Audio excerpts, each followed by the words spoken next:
Yo, it's your boy Ryan, Northwest Sports Fanatics, back at you with a new video. We got NFL Power Rankings, week number 5, with your boy Ryan and the Northwest Sports Fanatics. Make sure you guys subscribe to the channel. Smash that like button either now or on your way out. Donate to your boy if you can. Cash App, $ ORION NWSF, or the YouTube Super Chat right here. And if you're looking for merch, Northwest Sports Fanatic merch, a link is below every video on the YouTube page. Follow me, Facebook, YouTube, Twitter, Instagram at NW Sports Fanatics. So, obviously, I did the Eagles versus the Panthers reaction video. You know, Prayer Man 2009. He asked me 2 days ago, hey, can you do the reaction video? So I was like, you know what? Yeah, I'll do the reaction video. And then while I was at work, with such a kind heart and gesture from him, he sent me $15 on Cash App. And I thought that was super cool because obviously when you donate on here, you know, YouTube, Google gets a cut. If you send me money through Cash App, I get like 95% of the donation, which is awesome, right? Shout out to Hybrid in the building. What to do? Ravens Flock in the building. Tighten Up 22. Hello, Ryan. Hello, Tighten Up 22. How are you? But to give a big love and shout out to Prayer Man 2009. He's a big Eagles guy, right? And he's been following the channel since I started. And I was like, you know what? I was going to do it for free anyways for you. And like I said, I apologize. I didn't get any recordings out yesterday. Yesterday was a long day at work. Some snuggle time with the new pups, obviously with Paisley. The girlfriend wanted to watch TV. We watched some Blacklist. So I wanted to be able to spend time with her. Obviously, tomorrow we got the Dodgers versus who? Who are they playing? The San Francisco Giants. Game number 5. Whoever wins it moves on to the next round. I want to live stream that, but I can't do that. And also my Tampa Bay Buccaneers playing against the Philadelphia Eagles. So I had to show some love and obviously take some time to hang out with the girlfriend and the puppers, obviously, yesterday. Otherwise, I would have banged out probably 2 or 3 reaction videos. But as you know, sometimes you got to take care of the dog. You got to take care of the fam. And you got to be able to make some time as well, since I'm always grinding and working. Bang! C-Yard, $20. Guess who just got paid? Got to spread the love. Never clicked a vid faster. Gang, gang, gang, gang, gang. And if you haven't been a part of, you know, this particular stream, I usually will do OBS, and I'll usually use StreamYard from time to time to kind of mix it up a little bit, depending on if I'm going to be doing a game, original content, power rankings, reaction video. I like to mix it up and give you a little bit different views, different looks, to be able to make it a little bit more exciting as well. C-Yard, my dude, and you know I'm going to be able to put that on the screen. Bang, bang, bang, bang, bang, bang, bang, bang, bang, bang, bang, bang, bang, bang, bang, bang. Let's go, baby. $20 from my boy C-Yard. Guess who's back? Back again. Guess who just got paid? Spread the love. Never click the vid faster. And then bang, bang, bang, bang, bang. Sarah Small. Bang, bang, bang. $2. Go Dodgers. Bucks tomorrow. Much love. And you know what? Savage, he knows what's up. Bang! He knows what's up.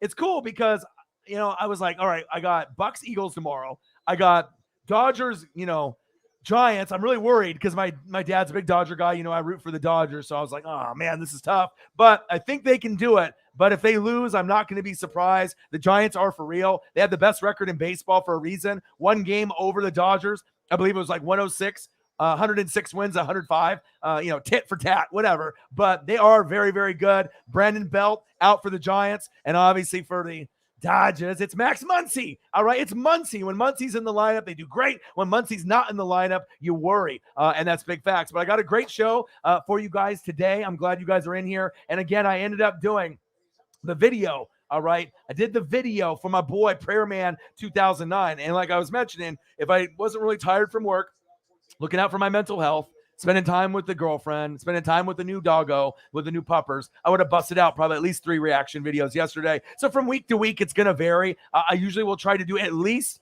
1 or 2 at the very least, on top of an insane amount of live streams or original content. I mean, Sunday I was in the chair for 13 hours straight, doing 3 games. I've done that 3 times this season in the first 5 weeks. That's tough. I don't see anyone else on YouTube doing that. So sometimes it takes a little while for my voice to recover, but I'm always going to grind. But I'll do the Bucks Eagles game tomorrow. And then after the game is over or getting towards the end, obviously I'm going to have the Dodger game on and I'm going to be watching that as well. Let me acknowledge everybody in the room, all the all-stars in the room. room, all the people that fuck with me heavy. I appreciate you guys very much. There'll be a lot of y'all that'll be hopping in the stream after, maybe watching the replay, and I'm okay with that as well. I'm okay with that. But for the people that are in the room, it makes it exciting to, what am I watching in the background? Oh, look at that. It's NFL Network. Are you surprised? Cleveland Browns 42, Chargers 35. And I'm a Justin Herbert guy. I went to Eugene and I go to the games. I usually sit within the first 10 rows, right behind the duck bench, typically front row. I'm usually getting all the photographers all in the grill. All right. What kind of photographers are we talking about? Photographers. All right, we're talking about Pac-12 photographers. We're talking about the Oregon Ducks photographers. We're talking about getting on the Duck Vision board. We're talking about getting on TV. We're talking about getting the gloves, all right, getting them on TV, getting the chains on TV. It's a big deal, all right, to be able to represent for the University of Oregon, all right? And it's going to be very, very exciting as I go into these power rankings, because as I was going into my Oregon Ducks that play on Friday, I'll do a live stream versus Cal. I'll be doing that. It's around 7:30-ish Pacific time. But Justin Herbert, I'm telling you, I told you guys last season that he was a top 10 quarterback. I told you this season he's going to be a top 5 quarterback, maybe higher, right? At this point, if you actually watch Justin Herbert and you look at his stat line compared to any other quarterback within the first 18, 19, 20 starts in their career, he's right up at the very top with like completions, touchdown passes. I mean, he's doing things that we haven't really seen in the NFL in like 50, 60 years. He's not just a regular dude. I mean, this guy is Hall of Fame type of player. He's a guy that can lead the team to the AFC Championship game. He could lead them to a Super Bowl. And the reason why I like him so much is the head coach. Staley is probably going to get Coach of the Year. If I'm voting on someone that's getting Coach of the Year, it's him. He was the Rams D coordinator. They had the number 1 defense with Aaron Donald, Jalen Ramsey last year. He was a big loss to that Rams defense, whether they want to admit it or not. John Johnson III, gone. All right. There's a lot of other guys that end up leaving the team too. Troy Hill, gone. Michael Brockers, gone. All right. Staley, the head coach, gone. You can't tell me losing 4 key pieces like that and you're going to win a Super Bowl. You know what I mean? Is it possible the Rams make the NFC Championship game? Yes, I'm not hating. But to lose that type of talent, all right, that's not going to be easy to cover up. All right, the Rams are good. The Rams could win the Super Bowl. Absolutely. They are one of the top teams in the NFL. But to me, losing a key piece, like Staley, a D coordinator, look what it's done for the Chargers. Not only did they bring him in, way better than Anthony Lynn's garbage ass. He was horrible. I got best friends, Joey Gomez, right? He's a big Charger fan since they were in San Diego. I told you, Anthony Lynn sucks. His time management, clock management sucks. All right, get someone better, and then we're talking something. Austin Eckler, stud. Herbert, stud. All right, Keenan Allen, stud. Mike Williams, the breakout star at wide receiver this year. You know your boy's got him in fantasy. He's ranked number 2 right now in the NFL, which is amazing for a guy that's normally just a deep threat, okay? Love him, love him, love him. But then also, as you're moving on to the other side, or maybe on the line on Rashaan Slater, he's the best offensive lineman probably in this entire draft.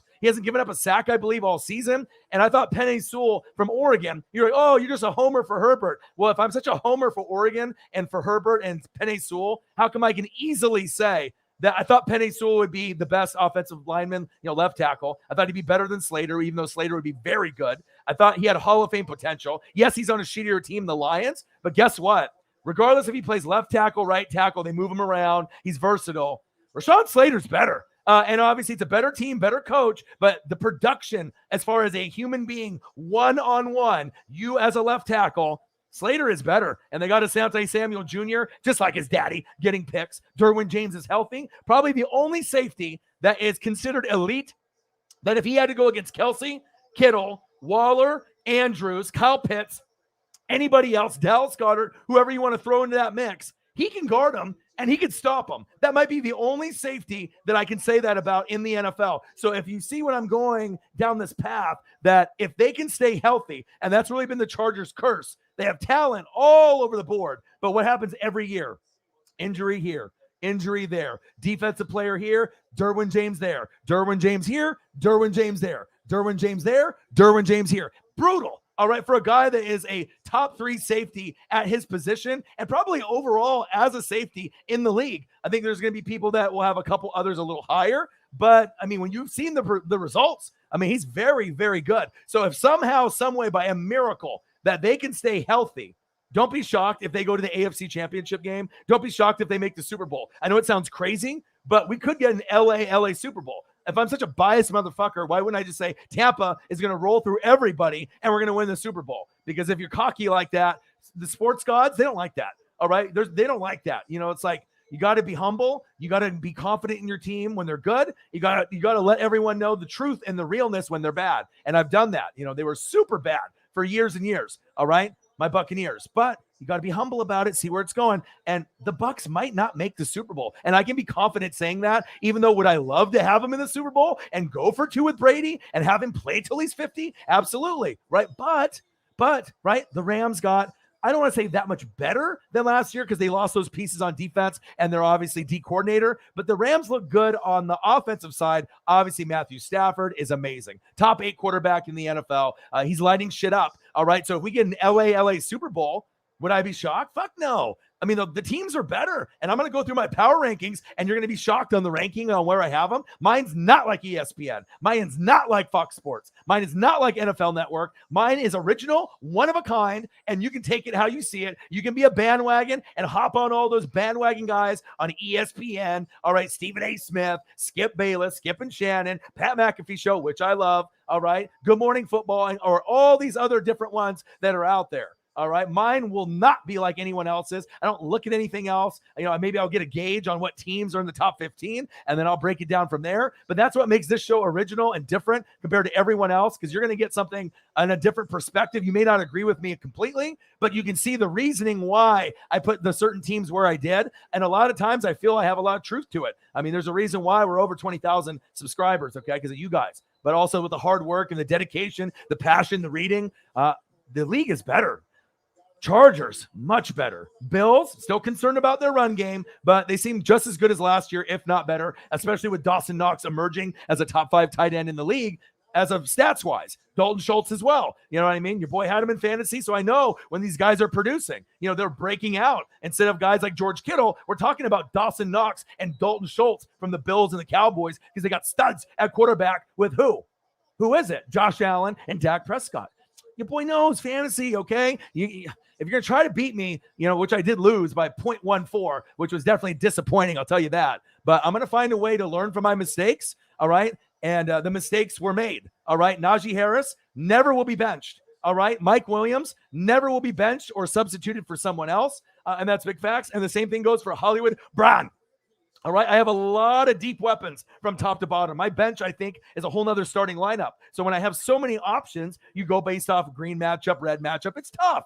But some guys, some motherfuckers are just beast mode. It don't matter who the fuck they play. They're going to kick ass. They're going to take names. And I got a couple of those studs right now, so I'm excited. So let me go into the chat here, acknowledge everyone. Then we'll get into my top 10. Everyone will argue. Everyone will fuss. But then at the end of the day, when you watch it, you'll be like, damn, this guy is on a whole nother level. Like everyone else on the NFL scene is playing checkers. This motherfucker is playing chess, and he's playing chess by himself. 2 people. All right, let's go. Hybrid in the building. What to do? Tighten up 22. What to do? Ravens flock. Hybrid. I see you. Tighten up 22. It looks like it's your division. I tried to get my friend President Swaggy P over here. Monday Night Football. I thought the Colts were going to win, and they did not. But hey, you know what I mean? Somebody's got to win out of that division, either you or the Colts. You would definitely have the upper hand. It's your division to lose. Let's see what everyone can do. Tannehill needs to be better. All right, Julio and A.J. Brown need to stay healthy. But you got King Henry. The defense sucks, still sucks. All right, and you know that. But hopefully he can tighten up a little so that way you guys can run away with the division if that's what you're going to do, if the Colts can't catch up. All right, because the Texans and Jags aren't. All right, but on top of that, what are you going to do? Are you going to go to the playoffs and get your ass kicked in the first round? Because in all reality, based on how you guys have been playing, you could probably say that for you guys, the Titans, as well as the Chiefs, as of like today. Like if the playoffs were tomorrow and you guys were playing, maybe not each other, but you were playing someone, the Browns, the Chargers, the Bills, you probably get fucked up. All right. And I think everyone would kind of agree. As great as Mahomes is and Kelsey and Tyreek, that defense not good. That defense is not good. They got Honey Badger, Chris Jones. All right. Frank Clark, but who else? L'Jarius Sneed, Hitchens. Yeah, I know they got guys out there, but they need more. And then obviously Clyde Edwards-Helaire is not a starting running back. I feel, I don't want to say in this league. He's an RB2. He's a change of pace back. They thought he was the dude. They thought he was the Mark Ingram in his prime. They thought he was the Derrick Henry, and he ended up not. And he's fumbling a lot, and he's injury prone. So you can still have him. And you wanted that LSU magic that you got from Burrow. all right, or Justin Jefferson, Jay Jetta.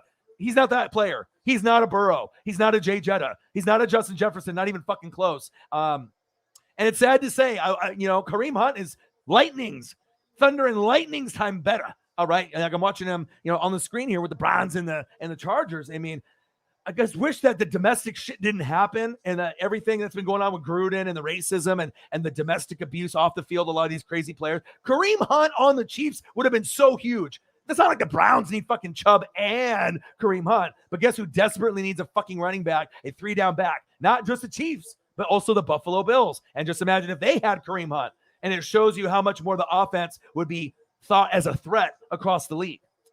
Everyone's playing checkers. Your boy is playing chess. Elliot Evans, gang, gang, gang. Saints in the building. Broken Nerd, NERDD. All right, I see you. Dallas Cowboys in the building. You guess what? You're in my top 10. You might even be in my fucking top 5. We'll find out. But you're definitely in my top 10. Trayvon Diggs. Hey, we got 6 interceptions in 5 weeks. Pacing for 15 to 20 picks. We don't think that's possible. Is it? All right. But if you're talking about defensive player of the year, all right, we did, boys. It's Diggs. I mean, there's a lot of other guys sack lunching. There's a lot of other guys doing things. But is it really possible to not give it to him if the award was today? Dude, 6 interceptions? 6. There's guys that go careers without 6. There's guys that will play 16, 17, 18 games, playoffs, and not even smell a 6. And they're elite. Because there may be a cover corner, a man cover corner, maybe man-to-man, maybe someone that could play a nickel or a dime, or maybe be that, guy in the interior that guards the slot that normally is the 3rd best corner. I mean, guys have versatility that can play the 1, the 2, or play in the slot. And even though you might be being the nickel, or being like a Jamel Dean for my team, that 3rd best corner, sometimes the 3rd best corner turns into the best corner, depending on how good he is, or one of the studs. And you can raise the game of Sean Murphy Bunting, Carlton Davis, as well as Richard Sherman and these other guys. So even though Jamel Dean is like slept on, certain guys that play that position can end up making a name for themselves, pick 6 city, or do something crazy. And he's done it before, and that's facts. Sarah Small in the building, Colts in the building. I tried to get you a fucking win. I tried with Preston. I did everything. I got you a big 76-yard run with Jonathan Taylor Thomas, all right, which we never saw. The highlight of your guys' season right away in the game, right? And then you had that whack interception, and then the fumble, and then they said the pass was forward, and then they ran it back for a touchdown. They took it back.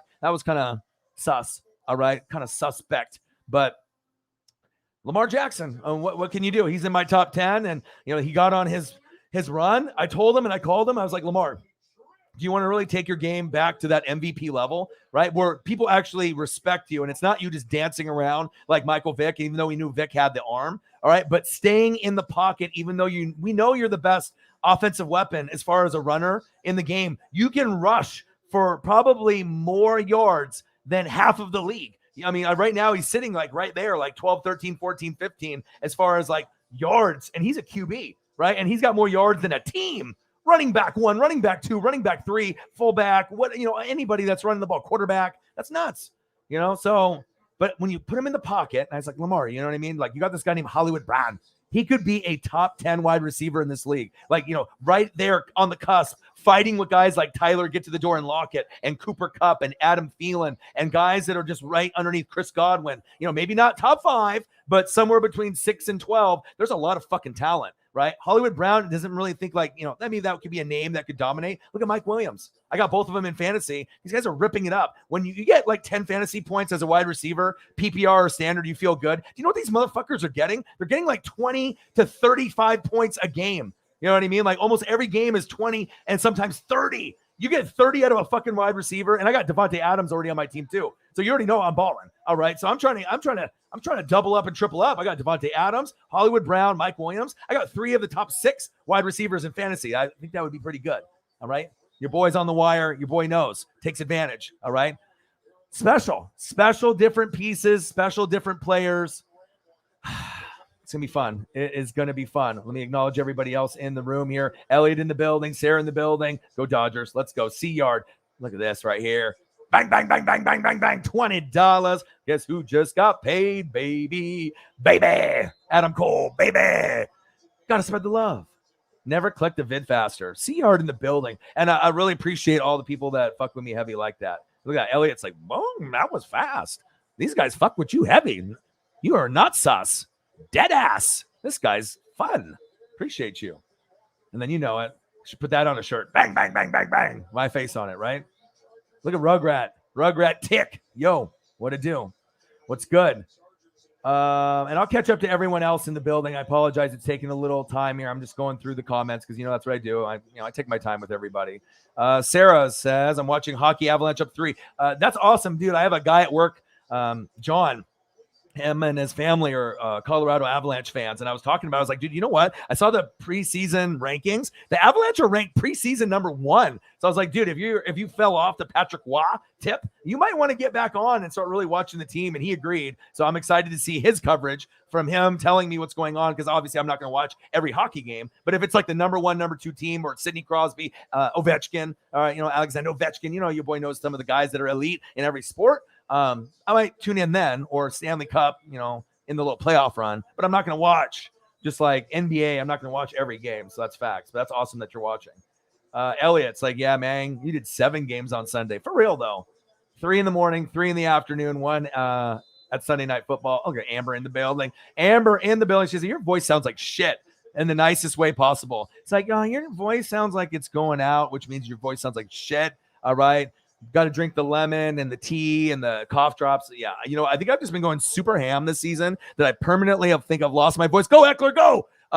So no matter what video I do, I think it's just like, it's kind of like, I don't want to say like brain damage, but just to the, to the vocal cords. It's like my vocal cords they're not gone, but hey, when you got the energy and you got the fire, you have to bring it every show, and that's facts.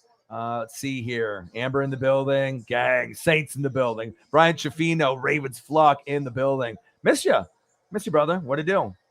How are you? Let's see here. She knows what's up. The real deal. And I told you guys that, and the people wanted to say that's Oregon bias, thing. But how have you ever really heard me brag, about guys that are from Oregon? Or, I don't really go out of my way to be like, oh, Dame Dolla is the greatest in the NBA, or you know what I mean? But if someone like Herbert comes along, you can see why I'm so excited about him. I mean, going through the Joey Harrington, Akili Smith, Kellen Clemens, Jason Fife, all the quarterbacks that we've had up to Mariota, won the Heisman, but we kind of knew that he capped out maybe talent-wise, hit the ceiling. But he still has a chance like Tannehill going to the right team, like maybe a New England. Maybe he could have a little rebirth in his career as well, like Tannehill did. I think it's, it's possible. Elliot Evans says, I'm voting Urban Meyer Coach of the Year, maybe at the bar, my dude, for getting the ladies to give him a little lap dance, a little lappy when it's not his wifey. Yeah, Matt Payton all the way from Hawaii. What to do? How are you, man? Gang, go Ducks. Got the Marcus Mariota jersey on right here. Let's go. Marcus Mariota with the wings. Let's go, baby. Kind of show a little Ducks love. Let's see here. Elliot Evans knows this too. Hey, last thing you want to do is upset the sports gods. They are fucking brutal. Joe Fly in the building. The Green Bay Packers in the building. Mimopolis in the building. Hey, fantasy football. You obviously look like you're doing quite well. I'm gonna get you in the championship. Mimopolis, you, me, championship. Did you see how much I'm projected to score this week? Like almost 150. 150, not just 100 like in fantasy football normal standards. I'm preset to score 140, like 145, 150. That's insane. Nola in the building. What to do? How are you, gang? Justin Wills in the building. Yo, what to do?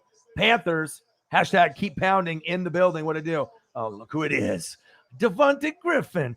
We them boys. Cowboys in the building. Michael Irvin, Troy Aikman, Emmitt Smith, and prime time. Let's get back to those days. Let's go back to those days. Skylar agrees. Go Cowboys. Bang. Cowboys. Check this out. Look at this. What's up? Go Cowboys. Next one right after it. Go Cowboys. Next one right after that. Different person. Go Cowboys. Gang.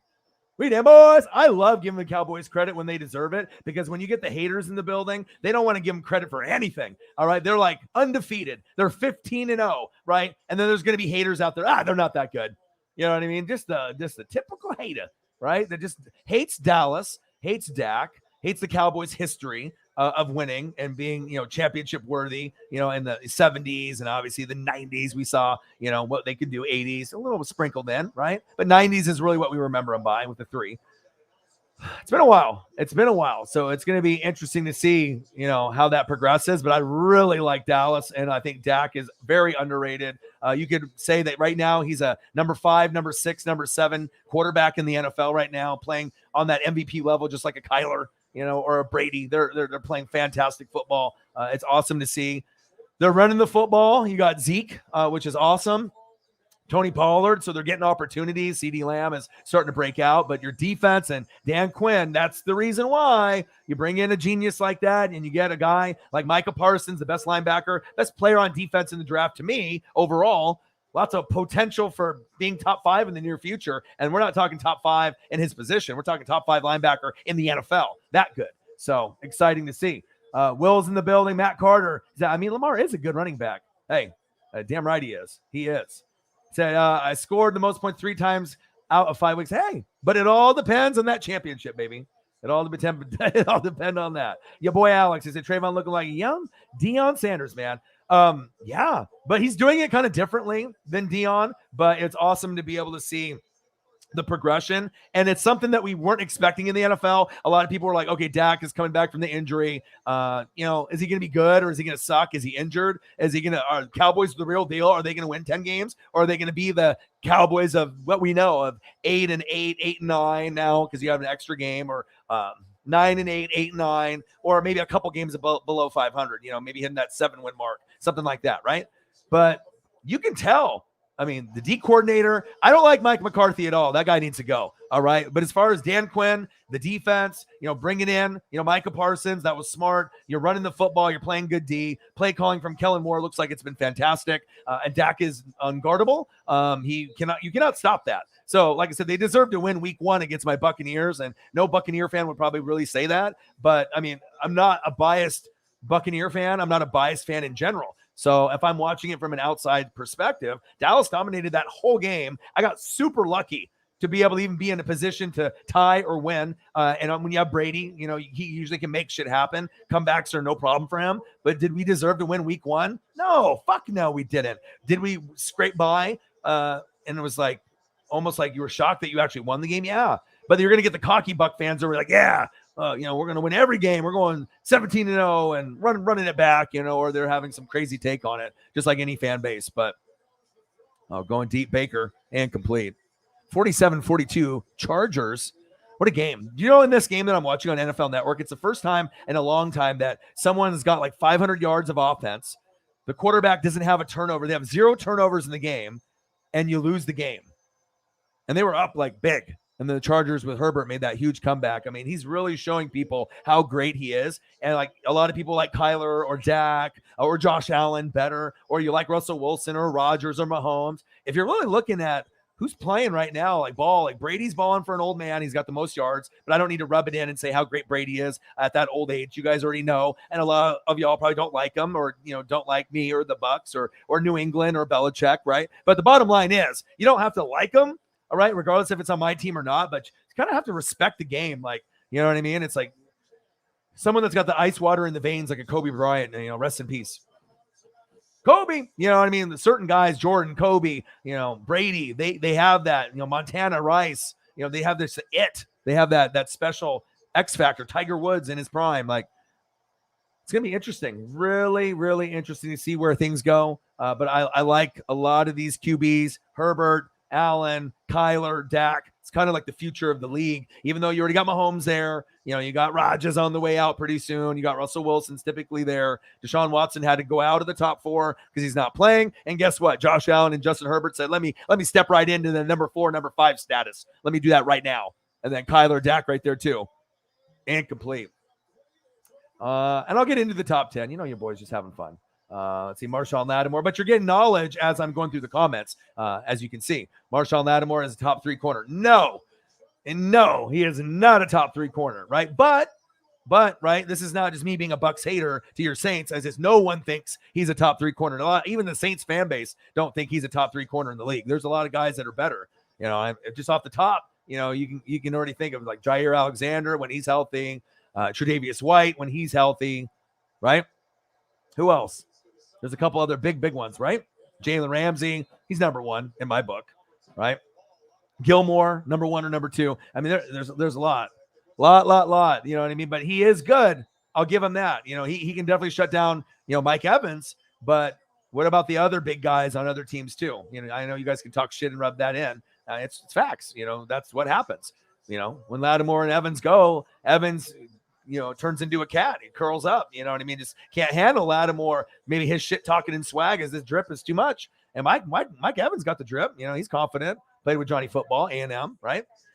But that matchup, he just can't win that one that often. And you got to give props to the other player. I can't just be like, oh, he's just, having an off game. Well, you've had an off game almost every time you play one-on-one. So we've seen that. I mean, I'm not biased in that. But now we got AB balling. He's like our number one now. And then you got Godwin and Evans. So it's not really like Evans is number one, Godwin 2, AB 3. That's what it was. Now it's like AB 1, maybe Godwin 2, Mike Evans 3. That's kind of where it's going. So, and Mike Evans the 2 or Godwin 3 or 2A, 2B. So AB's kind of getting more of the looks now since Gronk is injured, but he'll be back. But I do love Lattimore. A lot of people don't, but respect. He's good. Your boy Alex, we got winning Patriots or Cowboys this week. Oh, Cowboys, baby. I'm not stupid. Yeah, Patriots, top 5 defense, Dallas, top 2 offense. Right. And regardless if it's at home or on the road, I think Dallas is good enough now that they are by far the best team in the NFC East. It's not even close. All right. Offense is lit. The defense is catching up to the offense. Defense was like worst in the league, right? 32 out of 32. And some statistics worse in the NFL history, in the record books for being the baddest of the bad. All right. Now you get Dan Quinn 1 year later, right? Get in Micah Parsons. This team looks like they got a top 10 D, like legit top 10 D, and they do. So what a year can change. So you get that. You run the football more. You don't press as much with Dak. You hand it off to Pollard or Zeke. You feed them, and they're getting results. And guess what? The MVP of the team, besides Dak, is Dalton Schultz. Now he's showing you he's a top 5 tight end in fantasy. He's reliable. You can give him 6 to 8 targets. He's going to catch 90% of the balls. He's a touchdown threat. It's cool. It's like a Jason Witten all over again, but just in this era. Maybe potential higher? I don't know. I mean, like I said, Dalton Schultz has some game. He's probably never going to be on the Witten level legacy-wise, but you never know. You never know. It just depends on how long Dak plays and if Schultz keeps getting better and better. That's facts. I already know AB got you 31, but you had no idea, Mimopoulos, he was going to be this good or be the number 1 target. Oh, here we go. Like this one right here. Who dad? Saints. Love them Saints out there. I'm a Bucs fan, but yeah, I can respect the Saints. And guess what? I got the Saints in my power rankings in my top 10. Most people out there do not. But since I'm a Bucs fan, I don't have to be over the top or be a liar. I'll give you the straight facts. I'm not what I'm thinking, but a lot of people out there are thinking, but they just never say it. That's facts. Top 5 wide receiver, Josh Long. Maybe he's talking about AB. So would you rather take Mike Evans, Chris Godwin, and AB, or Amari Cooper, CeeDee Lamb, Michael? Oh, that's not even close, dude. Come on, bro. I'm a Bucs fan, so it's not even just because I'm a Bucs fan, but Evans is a top 10 wide receiver. If you want to be a hater, you could say 9, 10, but in reality, he's probably 5, 6, 7, somewhere in there overall. I mean, he's legitimately that good with like Keenan Allen and him are kind of linked right there in that spot. Stephon Diggs, right after the top 3. You know what I mean? Godwin to me is somewhere between probably number 11 wide receiver to 20. And that's as far as a number 2, it might be the best number 2 that's in the game. I mean, can you name another guy that you would rather have in the league with this age right now than Chris Godwin based off his stats and what he's done from Penn State to Tampa Bay Super Bowl wise?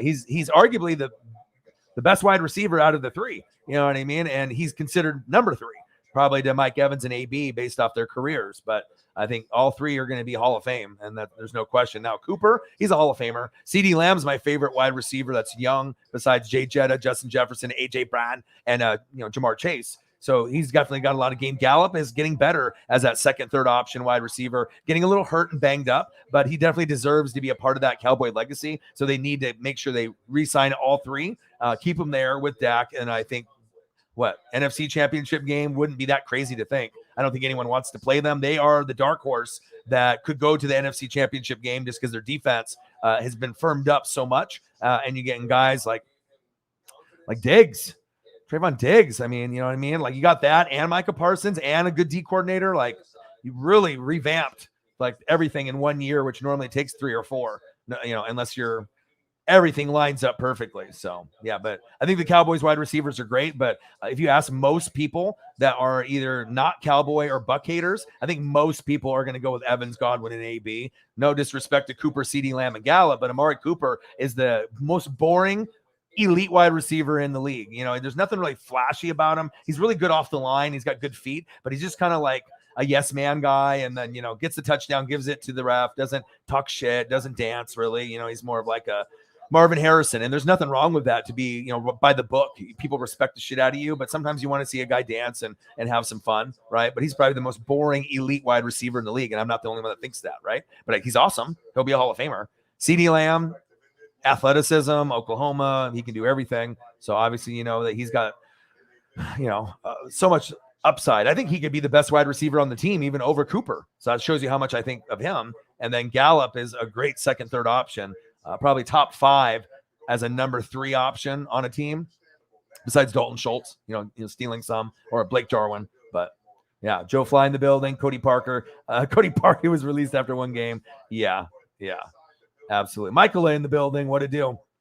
Will Van Dusen, he says the Cowboys backfield makes that wide receiver core look better. It does. But like I said, it's all flowing. You know, you got Dak. You're not stopping that. He used to be, you know, a guy that would get to the 20 and get to the red zone and he'd fuck up. Like, you know, interception, can't convert on 3rd down, can't get the ball close enough to the goal line to go for it on 4th down when it's 4th and 5 because you can only get to the 9. You know, but he's improved a lot. Arm is better. He's wiser. Seems like with his legs, he knows where he wants to go. He's settling into that one of the faces of the NFL. He is one of the top 8 players at quarterback in the league. He's got potential to be top 5. Like, he's got that much talent that Kyler, him, Josh Allen, and Justin Herbert, they are the 4 that are going to be leaping. You know, Russell Wilson, you slide down. If Mahomes slides down, you know what I mean? Aaron Rodgers is Aaron Rodgers. You're talking about the new breed. That's kind of the new breed, those 4, you know, and they're all dominant. So if any of those 4 quarterbacks get their teams, Kyler, Dak, Justin Herbert, Josh Allen, obviously we've seen Josh Allen get there, but if the other 3 get there to AFC, NFC championship game, no surprise. I mean, you're really balling out right now, but you have to have coaching and defense and O-line, all that. So it sounds crazy. My prediction for Super Bowl is Bills versus Cowboys. That would be so iconic. Exact back in the 90s, right? Because 92 and then 93 and then Niners in 94 and then 95. So 3 and 4 years. That was, yeah, Cowboys have had some crazy games. I mean, if you go back and watch the highlights of the Niners in 94 or the Cowboys in that same era, some of the best football you'll ever see. And you usually get like Madden and Summerall doing the commentary. Brilliant. So good. So good. And yeah, it's possible. It's really possible.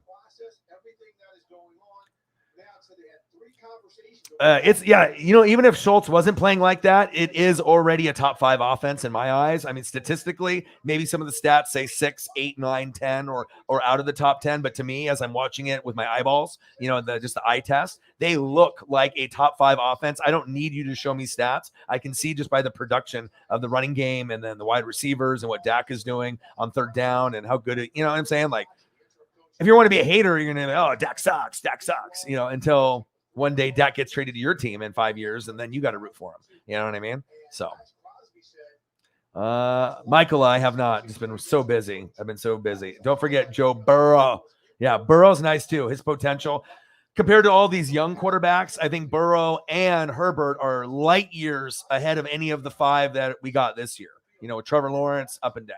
You know, Zach Wilson struggling like a motherfucker. Justin Fields athletic, but it's going to be an up and down road. Mac Jones, good coaching, but you don't really know yet. And then you got Trey Lance, you know, good coaching, good supporting cast, but it's still kind of brand new. So none of them are playing like Burrow or Herbert because it shows you they're not regular. Those guys are special and they could be like Hall of Fame type. So it just depends if they can stay healthy. Said if you could exchange Brady to another quarterback in the league, who would you be? Someone you can connect with the Buccaneers receivers. Yeah, I mean, shit, if I had my choice right now of one quarterback, if Brady, you know, was like, all right, we're trading Brady, who do you want? And I'll say Justin Herbert. You know, you could say, oh, that's the Oregon Duck in you. But think about it. Besides Josh Allen and Justin Herbert, those are the top 2, and then maybe Kyler and Dak below that, because we're not talking about Russell Wilson or Aaron Rodgers or, you know, those guys, you know, or Mahomes if you're not touching that. Like the next one It'd be like Josh Allen or Justin Herbert. I mean, could you imagine? Dude, Josh Allen in my offense? Jesus. It'd be exactly what you're getting with the Bills, but just on crack. And same thing with Herbert. I think Herbert would be better. Personally, I think Herbert is better than Josh Allen. Most people think Josh Allen is better. Most people think the Bills are number one team in the NFL. I do not, right? I have them up there, but and I'm not a Bills hater or Josh Allen hater, but it's when I look at the footage over the years and I compare how Justin Herbert has come into the league and when Josh Allen came into the league, you know what I mean? Like how long it took Josh Allen to become this elite player. It didn't happen immediately. Herbert is elite right out of the first breath of, being on the Chargers. Facts. All right, here we go. 40 minutes in. All right, let's go over some names and numbers. Rip it out of the notebook. All right, let's go over here. All right. Josh Allen is better than Herbert. Herbert had a better team to start. But if you look at Herbert's talent, though, look at his numbers compared to anyone else that's played quarterback in their first 18, 19 starts. Look it up. It took Josh Allen getting Stephon Diggs to really become elite. You know what I'm saying? Like he was a guy that had an amazing arm. They had a defense there. The only thing they were lacking really was a running game. Coaching is there. You have a lot of good pieces at that point, but it took him a while because he was always wild and inaccurate at Wyoming. I watched his games in college, and then he came in. He wasn't really a gunslinger. He was a guy that was kind of wild and overthrew a lot of wide receivers, and it took time. And then when Diggs came, then he kind of took off. With Herbert, I mean, it's like immediate. Like he didn't even play under center at Oregon. So to not be as vocal and not go under center at all and just be shotgun set doing our duck offense, I mean, there's a lot of things there to kind of approach that. So, all right, let's start the list up. All right. At number 10, all right, this is a team that I feel at this point is getting kind of disrespected. They're 3-2. They're in the NFC South. They're not getting a whole lot of love, but I got to give them love. And we're going to go with the New Orleans Saints at number 10. All right, you got MT Michael Thomas. You got Traquan Smith, Big Nuts Will Lutz. All right, you got Heron Armstead. All right, you got Eric McCoy, all eligible for week 6. And then you got Anyamata David. All right, week 7. So after you get those guys back, I think that you guys can make a nice run. Not a lot of people are talking about you, but 3-2 ain't bad based on what's happened with Jameis up, Jameis down, Jameis, interception, Jameis, and elite Jameis like we saw week 1 against the Packers. But let's give them some respect. I think that they definitely can be in the running for a wild card spot. Most people will say no. I say yes. Number 10, the New Orleans Saints. At number 9, I'm going to go with the AFC championship contender. I really like this team a lot. They could be considered the best team in the AFC besides maybe the Buffalo Bills or maybe the Chargers, a few others. But I really like this team. We're going to Cleveland, LeBron's hometown, the Cleveland Browns at number 9. 3-2 record. You had a tough loss to the Chargers. Your defense needs a little bit of work, but Baker is better than people give him credit for. Every time he does good, we still think it's a shitty Baker from a couple years ago. I like this team a lot. They can run. Nick Chubb, Kareem Hunt, the best duo at running back in the league. I don't expect anything from Njoku or Odell or Jarvis Landry. If you get anything out of them, that's a plus. Defense, usually needs to firm up, but they got the names out there. Look for them to make a deep run. Number 9, Cleveland Browns. Number 8, I got to go with the squad that had a field goal kicker that couldn't make a goddamn field goal. We're talking about the Green Bay Packers and Mason Crosby at 4-1. I want to put the Packers up at like 5, 6, or 7, but I got to see a little bit more consistency, and there's so many 4-1 teams. It's kind of hard to gauge it, so I got to be able to do it just based on how I feel at this week.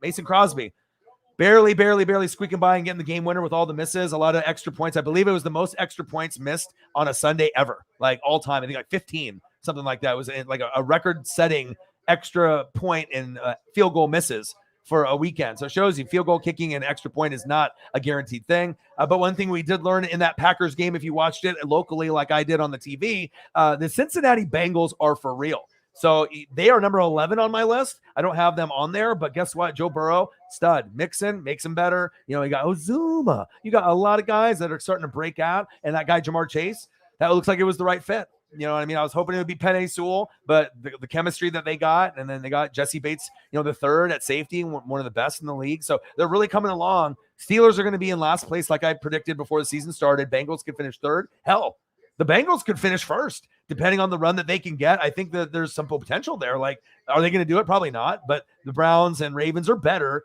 But would anyone really be that surprised? I mean, if the Bengals are sitting at like 8-2, we're going to be like, okay, they're going to be able to fuck with anybody. If they're that good with Burrow right now, then you're like, okay, they can beat anyone. If you're 8-2, that's tough. You're one of the top dogs. And I think the Bengals are legit. I like them. They just need to stay healthy. And let's see what they can do. Let's see what kind of run they can make. And that's why we watch the NFL for teams like the Cincinnati Bengals. I love it. Burrow putting the Bengals on the map. That's amazing. We need that for sports desperately. And I fuck with Burrow too. LSU, he's awesome. All right. You feel me? Number 8, the Green Bay Packers. Aaron Rodgers. Aaron Jones. Who Aaron Jones? Devontae Adams. You want to argue he's not the best wide receiver, and Tyreek is? You can, but Devontae Adams is the best wide receiver in the league. All right. At number 8, the Green Bay Packers. Number 7, a team that beat my boys' team, Swaggy P. We're going to, talk about the Colts and how much they were up, and they had a touchdown that was taken back. We got number 7, the Baltimore Ravens at 4-1. I want to put them higher. I want to put them at like 5 or 6, to be honest, but there's just so many teams jumbled up. All right. They've beaten some pretty good teams. Lamar's having an MVP-ish year again. Hollywood Brown is becoming a star in this NFL, which is awesome. Just sit there, give it to him. And it's not just Mark Andrews that benefits. Hollywood Brown is more explosive. He's like a Deshaun Jackson.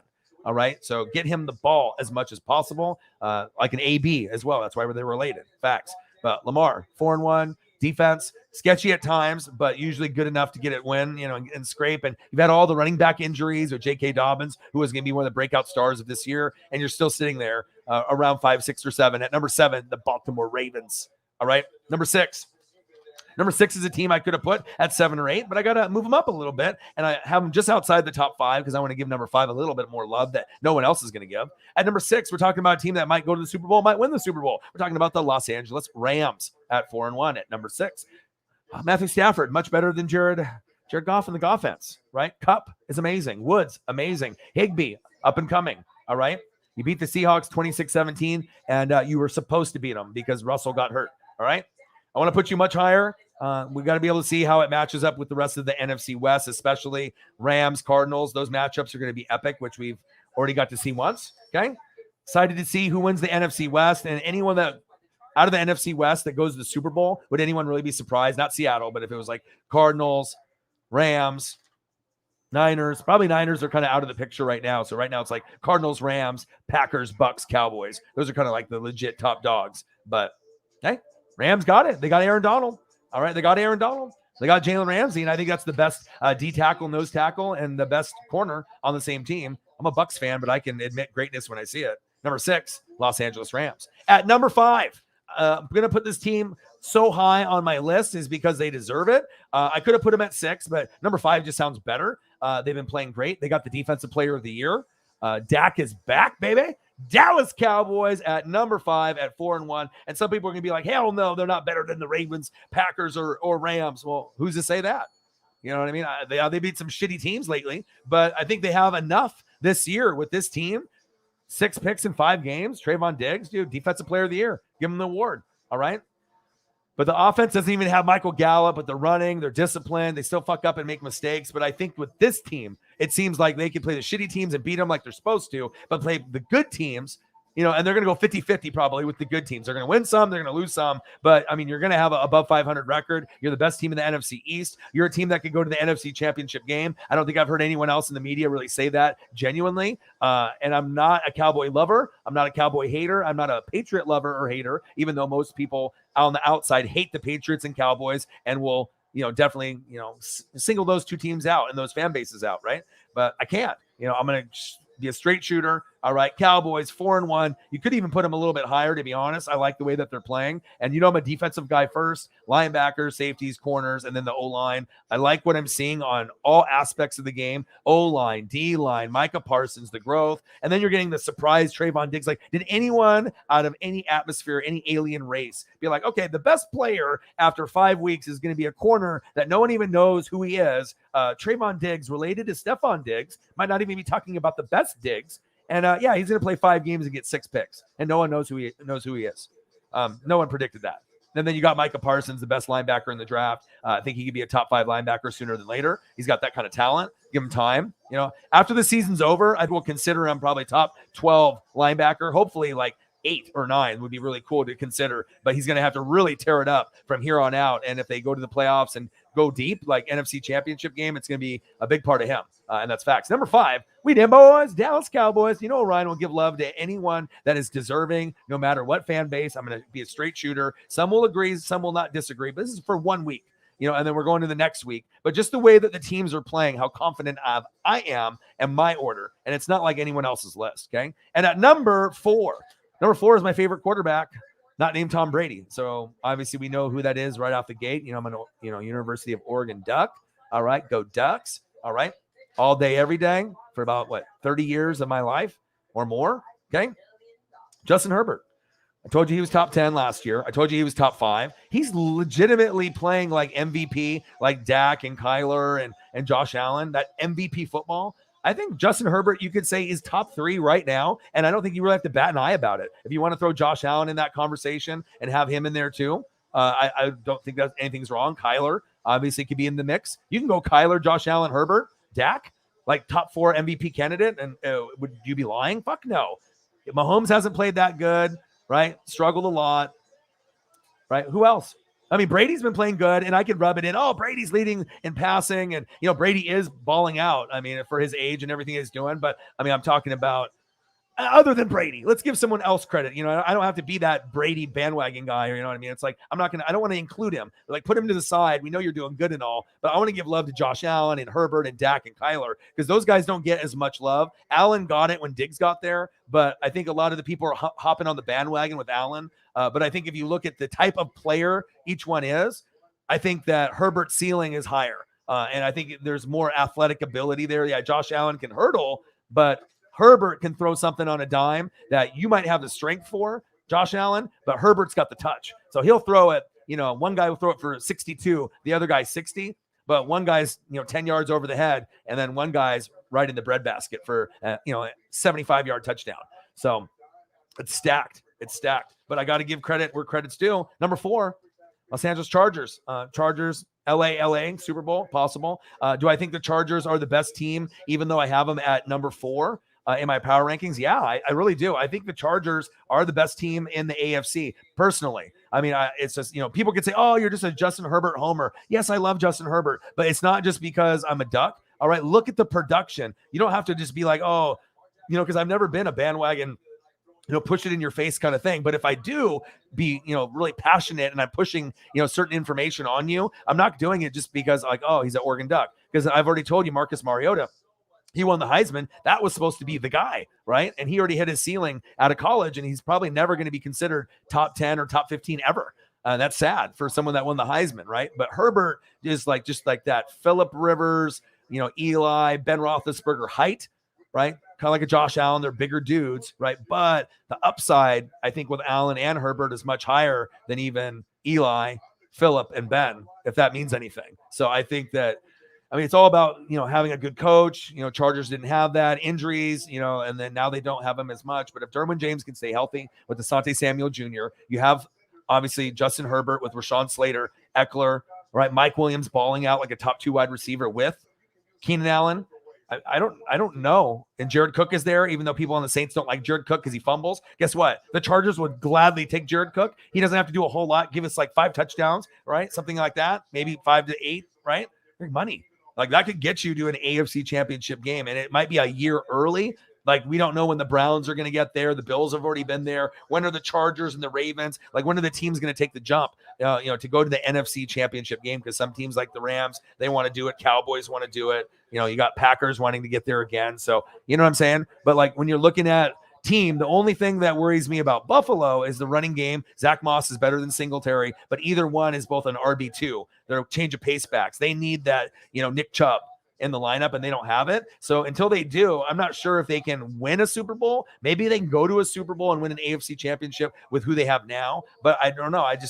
There's a couple other teams that, at the right time, Chargers, Browns, Ravens, man, shit, who knows? Bengals, if they got hot at the right time. Anybody can beat anyone in the AFC or the NFC. That's facts. But even though I got the Chargers at 4, I think as far as the balance on the team, offense, defense, special teams, O-line, D-line, rookies, impact, just the comfort level that I have, The Chargers are a year or two early, but this might be the year that they really put themselves on the map and shows you how good Herbert really is.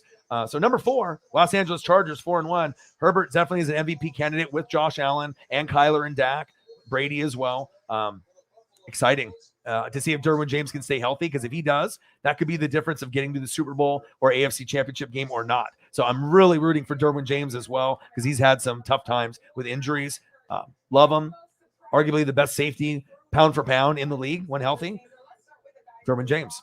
Number 4, Los Angeles Chargers. Number three by default, I have to put you there. I'm going to give love to a couple other teams above you. All right, but we already know what it is. We're talking about the Tampa Bay Buccaneers, 4-1. You don't have to call us the best team in football, or second or third or fourth, whatever. We could be top 5, right? But as long as Brady is balling, and I got a majority of my guys out there. I know I got a lot of injuries in the secondary. I had to sign Richard Sherman. Levante David just got banged up, but I feel confident with this roster that we could definitely make a run. How far we go is up to Brady and up to Bruce Arians and the defense, or Todd Bowles. But if we went to the Super Bowl and won, would I be surprised? No. If we got to the Super Bowl and lost, would I be surprised? No. If we don't even win a playoff game and we get upset by the Cowboys, would I be shocked? No. So, I mean, I could definitely see any of these scenarios happening. Bucks 4-1, 45-17 over the Dolphins. Brady's number 1 in passing at 44 years old. That's insane. That avocado ice cream TB12 shit must work. Tom sent me some. And AB is killing it. AB, fly like a butterfly, sting like AB. Antonio Brown, his life is back on track. And he's the number 1 target for the Tampa Bay Buccaneers over Mike Evans and Godwin this year. And it's working. And I love it. I love it. A lot of people are hating on the pickup. Oh, he's crazy. He's crazy. Yeah, he was crazy. Probably still is a lot. But with Brady and Arians, maybe we can calm him down a little bit. And so he stops acting a fool and getting arrested. And then maybe just like enjoying football and life and spending time with the dudes, and kind of got his Hall of Fame career back on track, because when he was on the Steelers, he was like one of the best wide receivers for 5 or 6 years straight, like number 1 or number 2. Antonio Brown, like Julio was up there, but Antonio Brown was better for like 5 or 6 years straight, number 1 wide receiver, right? And then craziness happened, arrested, and but Super Bowl champion, touchdown in the Super Bowl. I like that. Number 3, my Tampa Bay Buccaneers, 4-1. Number two is a team that everyone has at number 1. And I'm not being a hater, but I have to be critical, because I want the team to win, but I want them to address the issues that I have with the team. At number 2, we're talking about the Buffalo Bills. Waxed the Kansas City Chiefs 38-20, made them look like junior high, JV when you're varsity, college, NFL, Alabama at college, and their Pee Wee football. It was insane. Josh Allen, you're the truth. Diggs is the truth. Dawson Knox is the breakout star of the offense. He is a top 5 tight end this year, just like Dalton Schultz from the Cowboys. We them boys, and Dawson Knox for the Buffalo Bills. Bills Mafia, okay? But the defense looks like, they're firm. I like a lot of the players they have. Edmonds, they got some dirty players like Ed Oliver. He's kind of like the Warren Sapp of the team and the generation. Tre'Davious White is a G. The secondary, they got a lot of studs all over. Could they go to the Super Bowl? Yeah. Could they be the best team in the AFC? Of course. Are they the best team in the AFC? I would say 90% of America probably believes so, right? They're a good team. You know what I mean? They're just on the cusp, but now Kansas City fell off. But with that being said, the Browns have gotten better. Chargers are better. Ravens look like they have some light in them. So, and the Bengals might have a little bit of a run. Like, it's exciting to see, who's going to be able to step up at the right time. And then the NFC, we already know what kind of wild shit that we have there. But at number 2, Josh Allen, the Buffalo Bills, Super Bowl contender, number 2 on the list. I like the Chargers a little bit more, slightly, not by a lot. But those are the 2 best teams in the AFC by far to me, Bills and Chargers right now. And at number 1, I had them at number 2 when most people had them at like number 5 or 12 in other polls. I had the Cardinals at 2 going in, obviously to the game. And hey, you're undefeated. Enough said. You're 5-0. There's no other team that's 5-0. I had you at number 2. Now you're number 1. You're the only team there. You beat the Niners. Obviously, the Bills Chiefs was definitely more maybe of a dominant win, because we're seeing like Mahomes be kind of average, and it's weird, and they're losing, right? But a team that's undefeated, I'm not going to have a team with 1 loss ahead of that. So Cardinals, Bills, Bucks, Chargers, Cowboys. All right, and then we're going to go Rams, Ravens, Packers, Browns, Saints. All right, got to give them some love. Got to give them some love.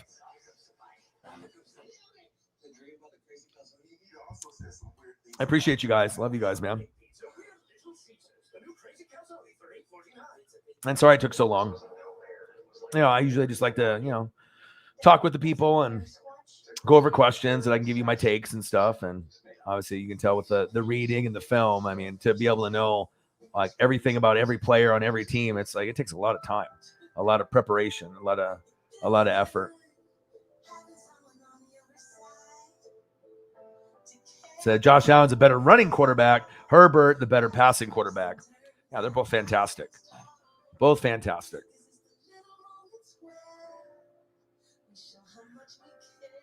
See, so you think that Giants game was just a bad game, or it says a lot about the Saints? Bad game. And like I said, you're going to have ups and downs. You still got a Hall of Fame coach and Sean Payton. You got AK-41, and all those guys are going to be coming back. Like I had the list, right? Because it's like amazing. MT, Michael Thomas, can't guard Mike. Is he a top 5 wide receiver anymore? No. Is he top 10? Talent-wise, yes, but the NFL circles and the fan bases are like, what have you done for me lately, right? So you're going to have to reprove yourself all over again. You're probably sitting right now at like a number 11, number 12. Like you're on the cusp, but like we need to see that you can do top 5 shit again, right?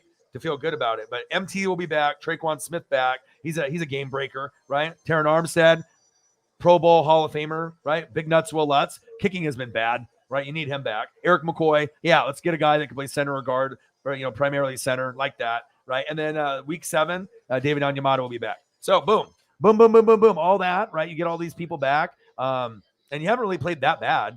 You're 3-2. You're going to have bad losses. Every, even championship caliber teams have a bad loss once in a while. You just get overconfident. Maybe the guys are hungover. Maybe they partied too much the night before. Maybe the flight got in late. Maybe they just are cocky and, the other team is going to play like a team, and the other, elite team has the talent. And they have the capability, but they just don't bring it. And then you get that shit ass team that just comes together and is more motivated.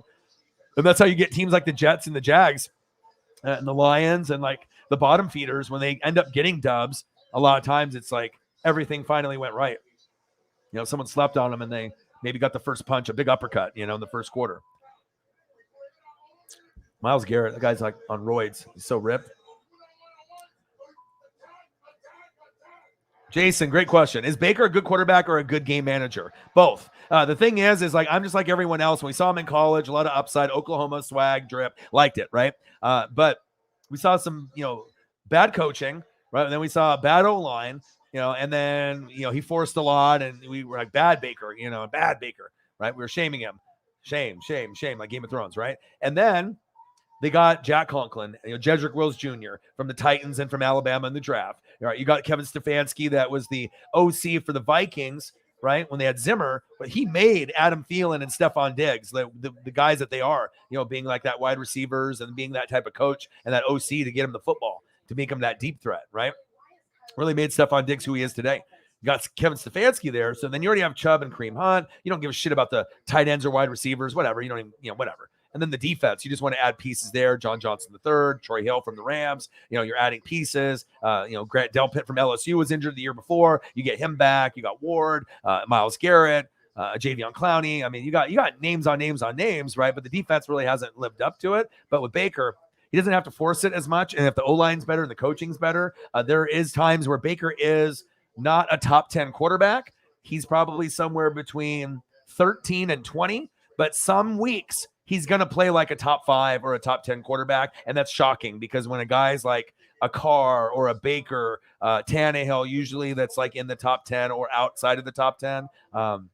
When they do good, it's like, you don't really know what to expect. Like, all right, can I get 2 consecutive games from Carr or Baker to be elite? And the answer most of the times, 90% of the time, is no. It's like one good game, a bad game, maybe a couple good games, and then a couple bad games. Like, you don't really get the consistency. But I do see Baker as a good quarterback. I would take him on my Tampa Bay Buccaneers, but he needs coaching.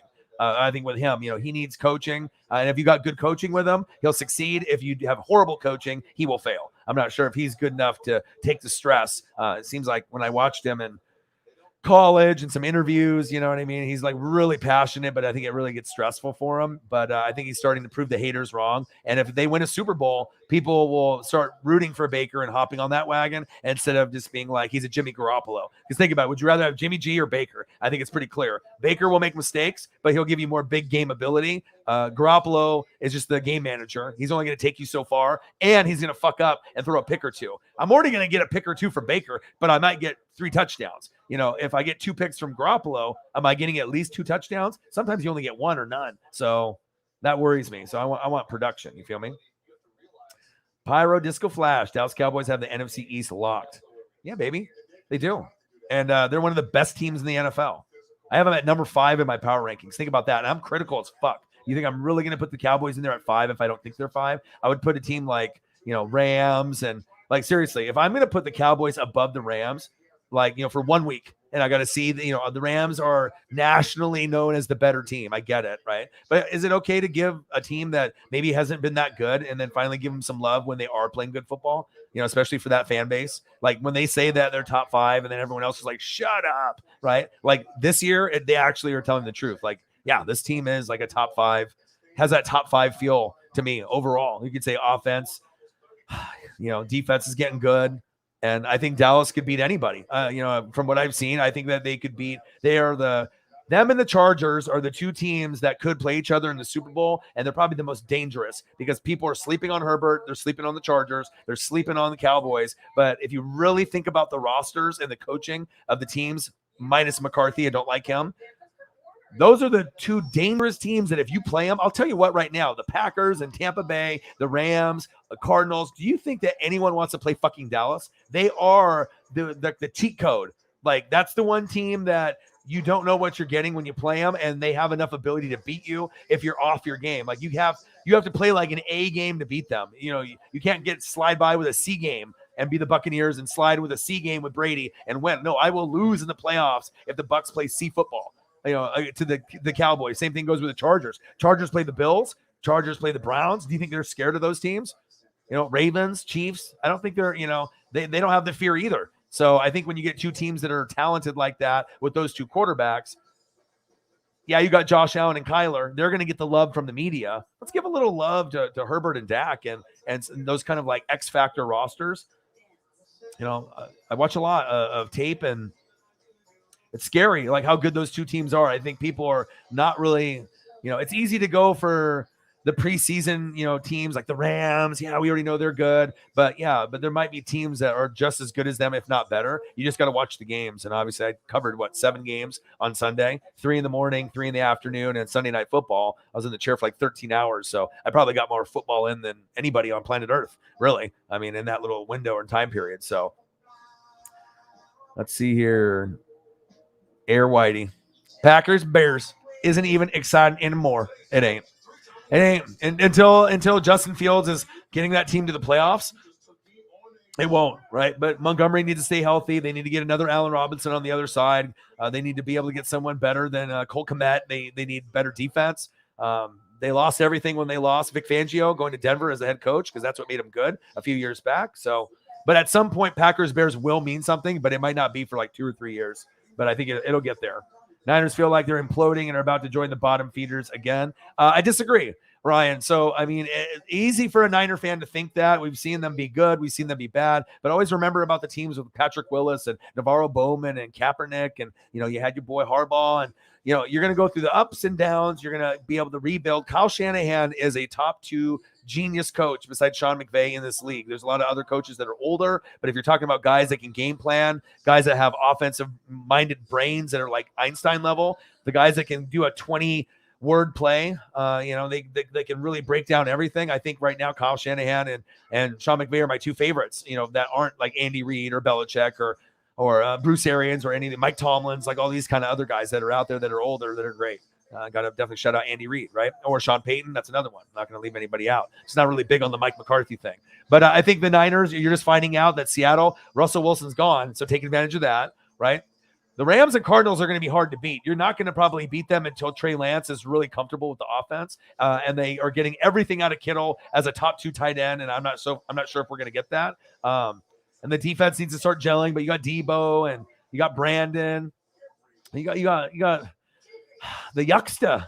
You got a lot of weapons out there. It's just a matter of keeping your running backs healthy. That's been a problem, but the team is different. It's going to take time, but I think the Niners could still, they're going to be in a fight for a wild card spot. I think when it gets to the very end, Chargers and Rams will have a better record, but the Niners should be sitting around that 10-win plateau, 9-10 wins, maybe 8, 9, 10, 11 wins, somewhere in there. It just depends if they can get hot at the right time and start winning these matchups in the NFC West. You start stealing a couple matchups away, things can change momentum-wise, and you win games on the outside that maybe you wouldn't win because of the confidence of beating the Cardinals and Rams, who are legitimately Super Bowl contenders, and both of them are two of the top, 6 teams in the NFL right now? I mean, arguably, right? So don't worry, Niners, though. Bang, bang, Niner gang. They'll be fine. They'll be fine. I know most Niner fans were overreacting. They're like, oh, fuck, we're going to not go to the playoffs. Our team sucks. Just pump the brakes. You know what I mean? Like, you got enough talent there and coaching there not to just fucking implode. You're not going to be like the Jacksonville Jaguars. You're not imploding. You're not Urban Meyer. You're not having lap dances from some girl that's not your wife. You're fine. You'll be completely fine. All right? Gang. So would you rather take Chubb and Kareem Hunt or Zeke and Tony Pollard? Oh, Chubb and Hunt. And that's no disrespect to Zeke and Pollard, but Zeke is used to be a top 5 running back. He is no longer. Tony Pollard might actually be a better running back than Zeke, believe it or not. If you actually watch the film and watch him, he's got more of a burst. He hits the hole harder. He's just a little bit more exciting. It's like what we expected Zeke to be. He was like that at Ohio State and maybe his first year for the Cowboys when the line was better, but we're not seeing that burst. But he can pound the rock a lot. You know, you can give him 15 to 25 carries, but it's a good 1-2 punch. But the difference is Chubb is a top 5 back. Right? If you want to put him at number 5, Kareem Hunt is a top 10 back overall, in my opinion. Like if you put Kareem Hunt as the 10th best running back, are you going to argue with me? You know what I mean? Like look at his numbers. I mean, he's putting up starter numbers as like a alternate, like a 1A, 1B. Like both guys could score 8 to 12 touchdowns each. That's crazy, right? Because obviously Hunt is not going to be getting goal line looks every time. Yeah, he'll be in there in certain looks, you know, when they're in the red zone, but you can hand him the ball off on the 20 and he can run from the 20 to the 20. So, and he can break tackles, and you could argue that maybe Kareem Hunt's a better running back than Chubb. Like Chubb has got a certain style about him, kind of like a Josh Jacobs style, kind of more upright. Kareem Hunt is more shifty. He's more low to the ground, a little wiggle, like a little shoulder, you know what I mean? He gets in there, you know, and he's got the feet are moving a little bit faster. So I think the big playability, Chubb can get you those red zone touchdowns, but those big sparks of lightning, that's Kareem Hunt. And it's like kind of like Mark Ingram, right? When we had him. Remember?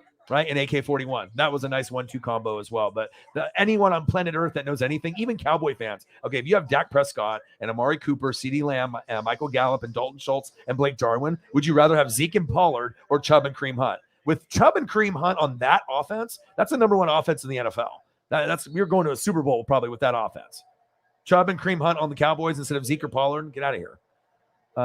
Let's see here. Is Baker Mayfield the best average quarterback in the NFL? I think he's above average. But I would put him, Carr, there's Kirk Cousins. I would put those 3 guys that are not average. They're above average, but they just can't do it all the time. They're ranked 11 through 20. They're going to fuck up a lot. When they fuck up, they throw 4 or 5 picks, right? But every once in a while, they'll have some greatness. Probably won't be great on prime time like Kirk Cousins. But Carr and Baker, if you sleep on them, they'll beat you. You know what I mean? There's enough talent there, you know, from what they had at college, Fresno State. Like a lot of people don't know because I watch a lot, and maybe you did too, maybe you didn't. But Carr, all right, Derek Carr, he went to Fresno State. Devontae Adams went to Fresno State. They played together. So Devontae Adams has always had an NFL quarterback, with him. Carr, Aaron Rodgers. So, I mean, yes, he's the number 1 wide receiver with, Tyreek the Freak Hill and DeAndre Hopkins. But if he decides to leave and go to the Raiders, don't be surprised. Friends like hanging out with the boys, right? Gang, gang, gang. Let's see here. Your boy Alex, why'd you put Chargers over the Cowboys even after they beat them? Well, I think right now the Chargers are beating opponents, that are a little bit harder than the Cowboys. The Cowboys wins are against some shitty teams like in the NFC East. A lot of people don't respect that. I'll give it still some respect, but the average or above average fan is not going to respect wins. Like if you're going against Washington or the Eagles or, you're not really the Giants. I mean, you're not getting a whole lot of like pub, like, oh, the Cowboys beat the Giants. Is anyone like, oh shit, dude, the Cowboys beat the Giants. Oh my God, how did they do it? It's like, dude, the Giants are shitty. You're supposed to beat them. You know what I mean? But with the Chargers, like you got to think, beating Kansas City, before we knew Kansas City maybe is a fraud. At least this year, we'll see if they can turn it around. I think they can. Oh, maybe. I was hearing Khalil Mack to the Chiefs. Like, I'm not sure if that would help in that trade rumor, but that would be interesting. Khalil Mack would definitely give them something that they don't got if he can do that. But what are you giving up for that? You're giving up probably some first rounders and you're giving up some other pieces. So I don't know. That was all like speculation or whatever. A couple people messaged me that. So I don't know how much realness that was. Probably just a bunch of bahooey, right? But Chargers are the better team, but I think both are great. I got to give both some love, right? Both are in the top 5. So do you think Michael Thomas will be great coming back, or do you think it'll take him some time to get the rhythm? I think it's going to take time with Jameis. Obviously, he rubbed the organization, I think, the wrong way. Like, they asked him to play to go with Breeze to try to make the Super Bowl. Then delayed the surgery, and then the Saints got pissed or whatever. And then now he's kind of injury prone. If you've noticed, like, it doesn't seem like he can really stay healthy again. Obviously, his route running in his hands, when he's healthy, he's top 5. I mean, he was number 1 at one point. So we know you got it from the Ohio State University, all right, OSU. But I mean, I think it's kind of a fractured relationship. I would not be surprised if Michael Thomas is not on your team next year. And I think it will take time. I don't think he's going to pop off right away. I mean, I hope Saints fans are thinking, yeah, like, give me 10 receptions out of 12 targets and 2 tutties for 150 in his first game. Now, wouldn't that be great? If that happens, you guys are winning against anyone in the NFL. But I just don't know if you're going to get 10 for 12, 150 yards and 2 tutties right out the gates with Michael Thomas or numbers like that. I mean, even if you get like 80 yards and a touchdown, that's phenomenal. But it might take him some time. I got to see what kind of shape he's in. And then the rhythm, with Jameis is going to take some time. But he's so elite, he can make up for a bad throw because he's Michael Thomas. But I think it will take a little bit of time. Noah says the Saints are the best team in the league. Don't sleep. Well, yeah, everybody's sleeping on that comment. I mean, we're really asleep. Like, I'm underneath the covers. I got like one of those like Serta mattresses. Like, nobody's awake, right? Nobody. Here's a statement. Your boy Alex, Tony Pollard better than most starting running backs. Also Zeke top 3 for rushing yards, right? But he doesn't feel like it just because we've been kind of like hating on him too. Just be like, we want consistency. We thought you were top 5 running back, but now with Dak and this offense and Kellen Moore, maybe, knowing that they got to run, maybe we can start getting back to that conversation that Zeke is a top 4 running back, and we need to keep it that way. And I like Tony Pollard a lot too. He's not better than Kareem Hunt, but he is one of the better backups, RB2s on the team. He could definitely be a starter for probably 10 teams in the league. Not every team, but I mean, I would take a Tony Pollard on my Buccaneers. You bet your ass I would. Like him. I've watched him a lot. Hybrid in the building. What to do? Hybrid says Lamar or Winston. Oh, Lamar.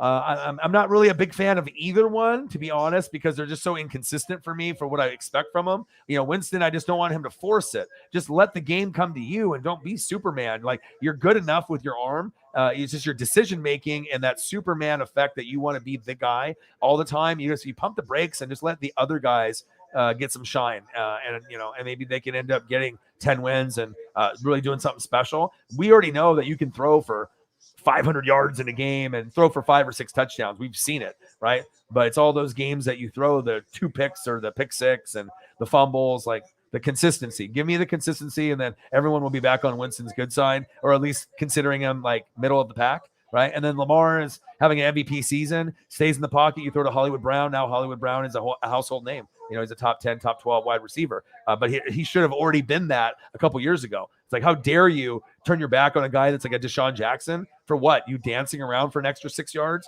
You know what I mean?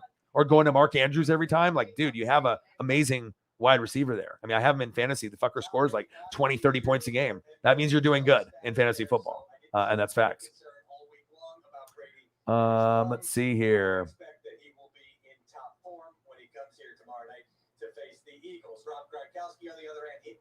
Burak.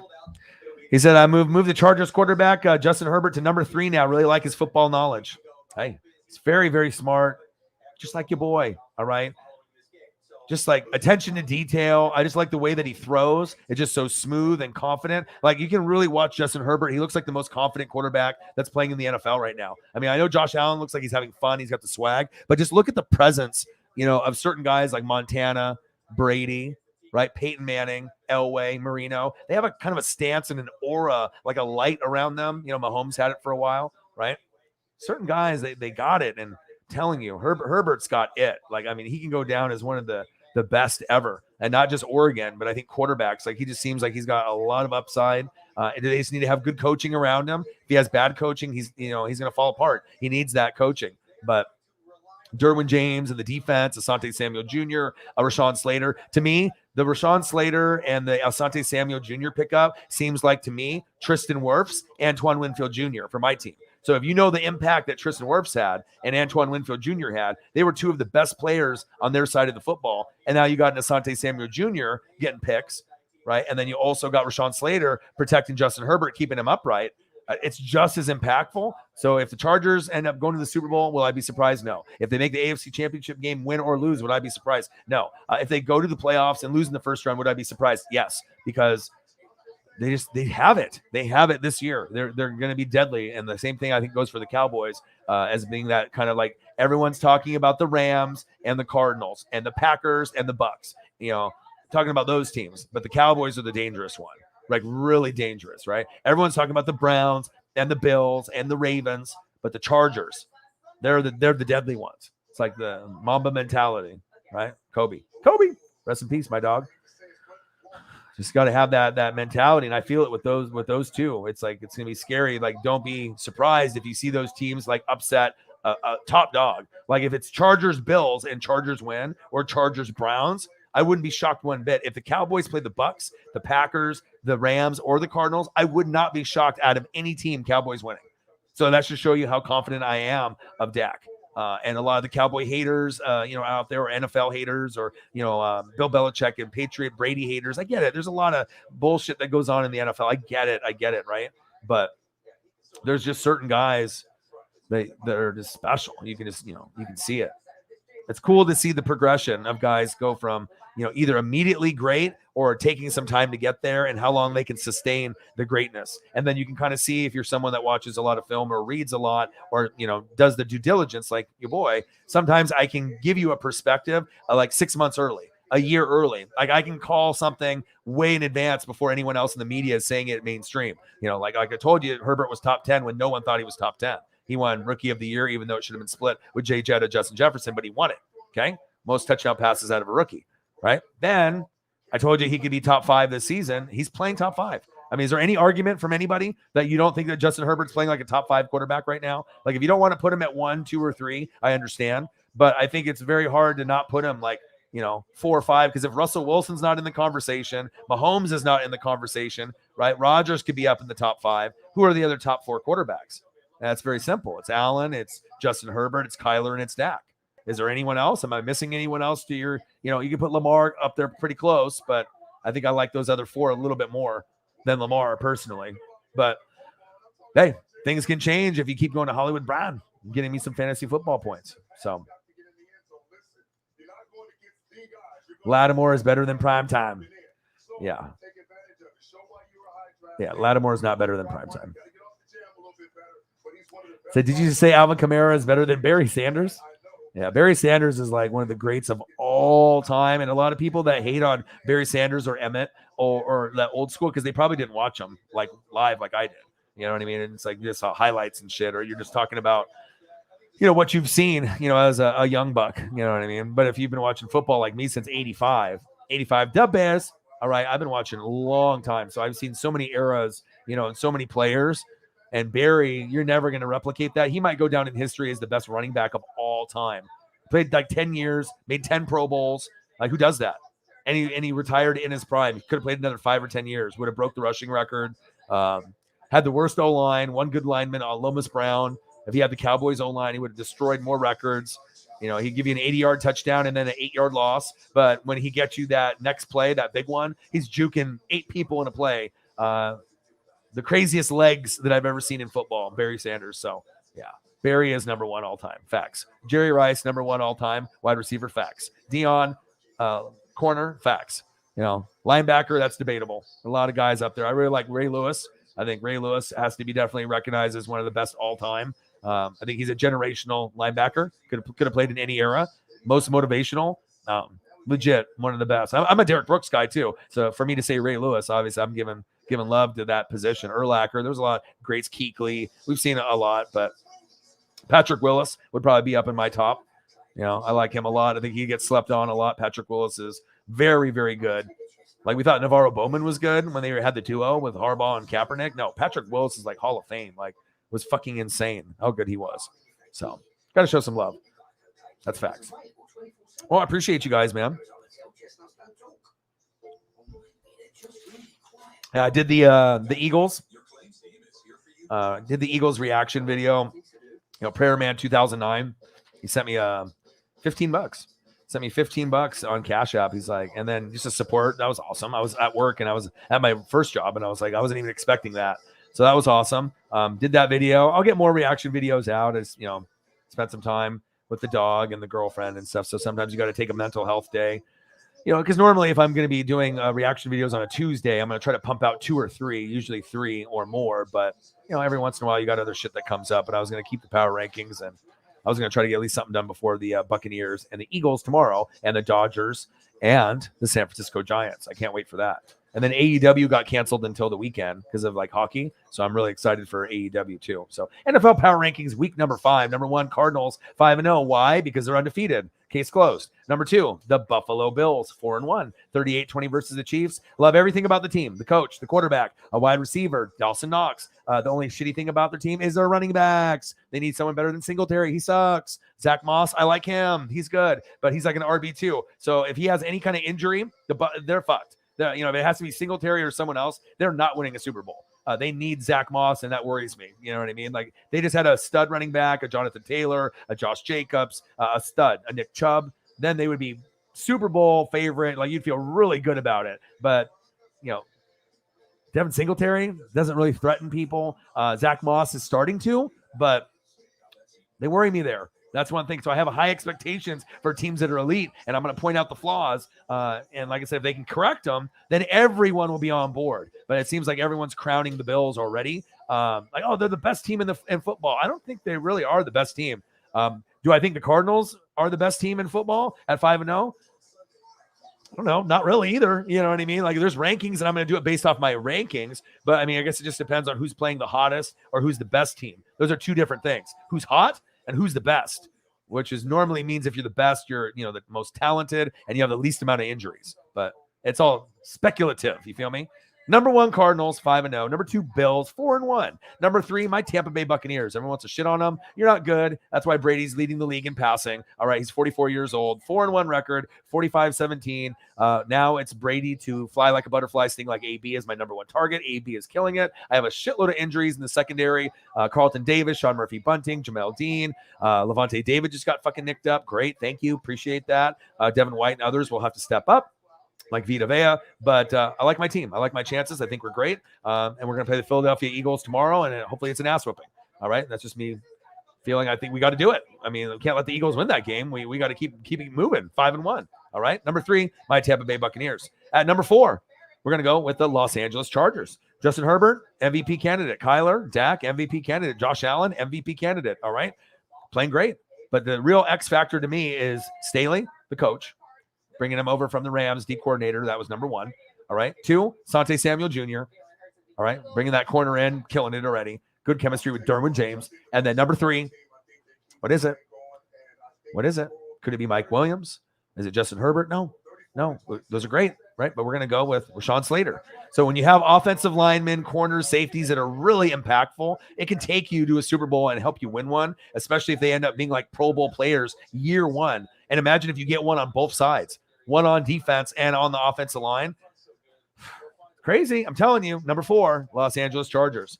Number 5, we the boys, Dallas Cowboys, 4-1. Trayvon Diggs, Defensive Player of the Year, 6 picks, 5 games, case closed. Dallas Cowboys, better than you think. One of the more dangerous teams in the NFL, just like the Chargers, 4-5. They play anyone. They could beat anyone. If they go to the Super Bowl, would I be surprised? No.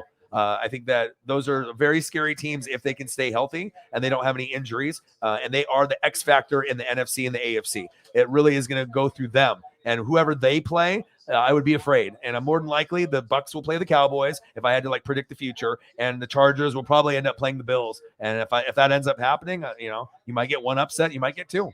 You never know. Number 5, the Dallas Cowboys. At number 6, I wanted to put him in the number 5 spot. You got Matthew Stafford, Cooper Kupp, great. Robert Woods, Tyler Higbee. I like what I'm seeing. You got Jalen Ramsey, right? Aaron Donald. Number 6, the Los Angeles Rams. 26-17 against the Seahawks, the Sea Chickens. All right, Russell Wilson is down and at, right? So you should have won that game. And Geno Smith is not good. You should have beat the shit out of him. You did.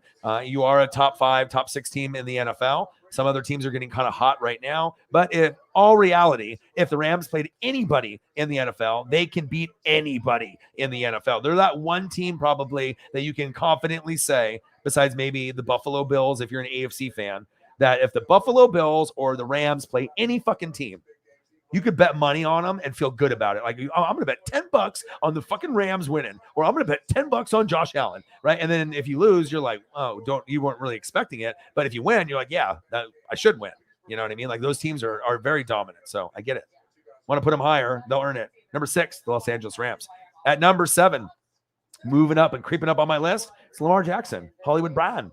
7, Baltimore Ravens, 4-1.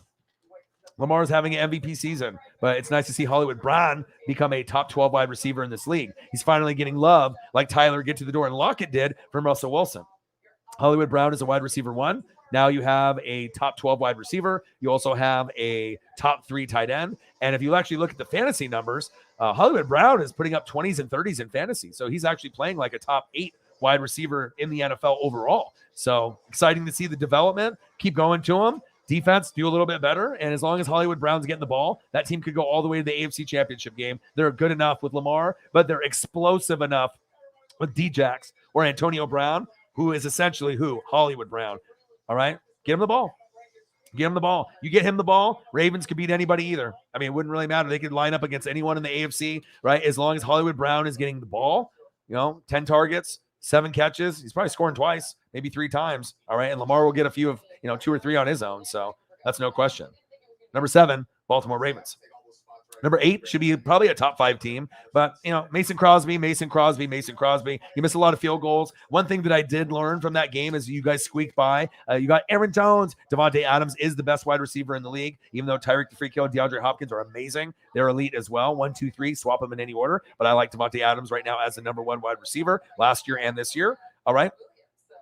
Mason Crosby and everyone else can't make a field goal or an extra point. Sad, but they found a way to get it done. Grossi Posse was probably super excited for that. But what we did learn from that game is the Cincinnati Bengals are for real. The Cincinnati Bengals are for real. They are number 11 on my list. I think that they could make the playoffs. They're better than the Steelers, just like I said in preseason. It's like I talk shit into existence. I told y'all the Steelers would be the worst team. I told you the Bengals could be 3rd, maybe even a little bit better, just depending on what we got. It just sounded weird because we didn't see it firsthand. Now we're starting to see with Burrow and Bates and Uzomah, and you're starting to see, Jamar Chase ball out like a top 10 wide receiver. They're a good football team. The Bengals are fun to watch again. And like I said, the Packers, show me more so I can move you up. But you barely squeaked by. And in all honesty, you probably should have lost that game. The Bengals deserved to win that game, and they kind of got cheated, just like the Cowboys got cheated from week 1 against my Bucks. My Bucks did not deserve to win. All right, I'll take the dub. All right, but the Dallas Cowboys played great football, and they deserved to win that game. And I just, Tom Brady did. You know what I mean? You have Tom Brady at the end, anything's possible. And then that weird shit happened. But I can say with an honest face and an honest voice that was not a win that, we should have won that game by 20. That's the way it's supposed to be. Like those people, no, we did not deserve to win that game. That's facts. Number 8, Green Bay Packers. Number 9, a very good team that could go to AFC Championship game. They got the best duo at running back. You already know who it is. Nick Chubb, Kareem Hunt. Baker Mayfield's better than you think. And we're talking about the 3-2 Cleveland Browns. Number 9. All right. Tough loss to the Chargers. Gave up a lot of points with this defense. I thought this defense was going to be like a top 5, top 10 defense. It is not. At times it can be. It's got the talent for the names to be on there, but they're giving up way too many yards and way too many points. That's a big concern. But could they still make a Super Bowl or an AFC Championship game? Yes, because they're one of the top 3 teams in the AFC, the Cleveland Browns, I think the Chargers, and the Bills at this point. I put Ravens right behind. Okay. But the Browns, they need some consistency out of their defense. That'll make Baker a little bit more loose. And it's like one of the first times in that Cleveland game, I believe they had 500 yards of total offense, 0 turnovers from Baker or anyone in the game, and they still lost the game. I think it's like the first time they said it's happened in like 50 years or 60 years. So that loss, that normally is a Browns win. And they are one of those teams. It's like me in fantasy right now. I should be 4-1. I'm 3-2. I lost last week by 0.14. 0.14. Less than 1 point. We're talking about 0.14. I don't know if anyone's ever lost by 0.14 before in fantasy football or a point, but it's brutal knowing that you could have won and it was that close. That's like unheard of, but it taught me a lesson, and I'm hoping to go on a huge win streak from here on out. So, and I'll be 4-2 after this week. You best believe that. I'm like preset for like 150. All right. Number 9, Cleveland Browns. All right. Number 10, a team that doesn't get any love from anybody else, but I'll give them love. We're talking about the Nolens Saints. 3-2. Number 10, MT, Traquan Smith, Will Lutz, Taron Armstead, Eric McCoy, all eligible at week 6. And then David Onyemata for week 7 with the suspension. Get all those players back with the guys that you already have. AK-41, Jameis can see, eating the crab legs, getting the LASIK. He can see, touchdown, Jameis. All right. And then some kind of awkward meme or GIF that we can all laugh at together. And Saints fans will send it to me and I'll laugh. And,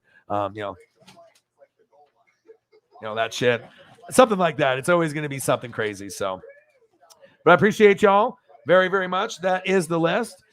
Chiefs are not on my list. So like I said, I had Bengals at 11. I'd probably have Chiefs at 12. I could probably think of other teams I could put there, but that's probably where I would put them, right after the Bengals. I mean, easily I could have put them at number 10, but I wanted to give love to some of the other teams because the Chiefs are normally number 1. So it's like I can just put him in by name reputation, but that's like what they do in the All-Star game for the NBA or whatever. It's like, oh, name recognition, or this guy's good, so we're putting him in the All-Star game even though he doesn't deserve it. So right now I can give other teams the love, and then when the Chiefs bounce back, if they do, or if they end up getting a Khalil Mack in a trade, then maybe things can turn around. But the O-line and the defense are really banged up, running back, and they got issues. So, chemistry is everything. That's facts. So have you seen NFL's quarterback rankings? Not recently. I imagine they're going to have all kinds of things that they're going to say. So Dak will become comeback player of the year. Parsons will be defensive rookie of the year. Diggs was defensive player of the year. Dak is a contender. Yeah, Dak is, dude, I'm telling you, Dak, he's something else, dude. For all the haters out there, and then he he wasn't good on third down, or he choked in the red zone. Yeah, he did. All right, but now he's got it. Like, he changed. Like, he's more of a threat now in the red zone. The running game is better, so he doesn't have to force the mistakes that he was doing before. Defense is much better. So instead of starting a drive at your own fucking 14-yard line, you're starting on the 44. Yeah, you don't got to get that many first downs to get a field goal, let alone a touchdown. So think about that when you got a better D. Field position's everything. You want to start a fucking drive on 6-yard line and go fucking 94, or would you rather start on the 44 and have to go, just a few, 50 and some change? Come on, man. That's facts. Bub down says, go Rams. Appreciate you guys. Well, I did the one reaction video with the Eagles and the Panthers. Prayer Man 2009 was so generous. He, shouted me out and hooked me up, dude. Cash out $15 just to do the video. You know what I mean? And just show some love to the channel. And obviously I get like 95% of that, 98%, because obviously with the YouTube donations, you're going to get stuff that gets a chunk taken out. So, it is what it is. But we had some really nice donations, 20 spot, a few of them, and it felt good. Appreciate you guys very, very much. Anyone that donates to your boy C Yard, dropped a nice 20 spot in there. I think Sarah Small and a few others. So I appreciate you guys. And like I said, I usually like just to talk to everyone. I'll go through the questions and I'll get into the show usually super late, but I'll show the grind, put in the time. And like I said, I'll be here for the Bucks and Eagles tomorrow. And I'll be doing coverage of the Dodgers and the Giants in Game 5. Thank you, man. I try, dude. I try to give people a different perspective and just grind it out. So appreciate you guys. Love you guys. Have a good rest of your night. And like I said, I got one question for you. Who talk sports like us? Your boy Ryan, Northwest Sports Fanatics. NWSF Chain Gang in the building. No, Elliot, you are the GOAT. Appreciate you guys. Subscribe to the channel. Smash the like button. And I'll be back very, very soon. Tell a friend to tell a friend to tell a friend. It would be greatly appreciated. The grind to 25K is next. And I will be back tomorrow for Eagles versus Bucks. Peace. Gang. Gang, gang, gang.